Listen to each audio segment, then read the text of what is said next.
নমস্কার বন্ধুরা, উত্তরপ্রদেশের বারাণসী হলো একটি পবিত্র তীর্থক্ষেত্র। এখানে সারা বছরই পুণ্যার্থীরা ভিড় করে থাকেন।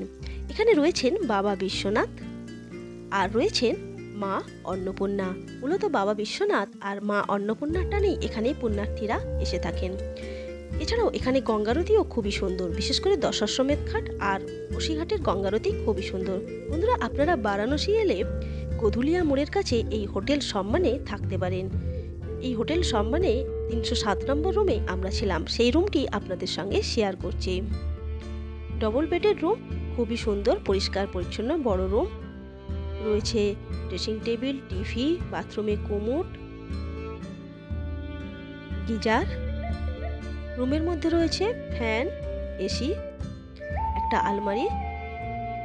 খুবই সুন্দর রুম। এর অবস্থানটাও খুবই সুন্দর, একেবারে গধুলিয়া মোড়ে রাস্তার উপরে, যেখান থেকে মন্দির মাত্র 2 মিনিট দূরত্বে আর দশাশ্বমেধ ঘাট 5 মিনিট দূরত্বে। বন্ধুরা, আপনারা বারাণসী থেকে একদিনের সাইট সিইংয়ে অবশ্যই 5 কিলোমিটার দূরে অবস্থিত দুর্গা মন্দিরে ঘুরে আসবেন।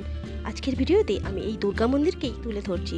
এই হলো দুর্গা মন্দির, এইখানে মেন গেট। এখান থেকে পূজা কিনে আপনারা মন্দিরে প্রবেশ করতে পারেন।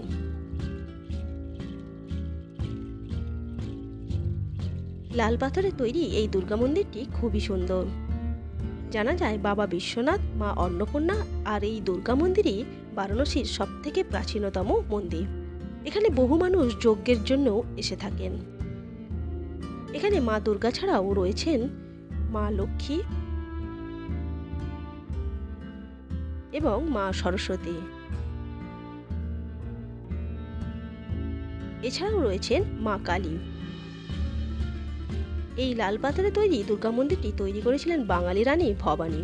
চলুন মা দুর্গাকে এবার আপনাদের দর্শন করিয়ে দিই। এই মা দুর্গা। তো বন্ধুরা, বারাণসী এলে আপনারা এই মা দুর্গাকে অবশ্যই দর্শন করবেন। ধন্যবাদ বন্ধুরা।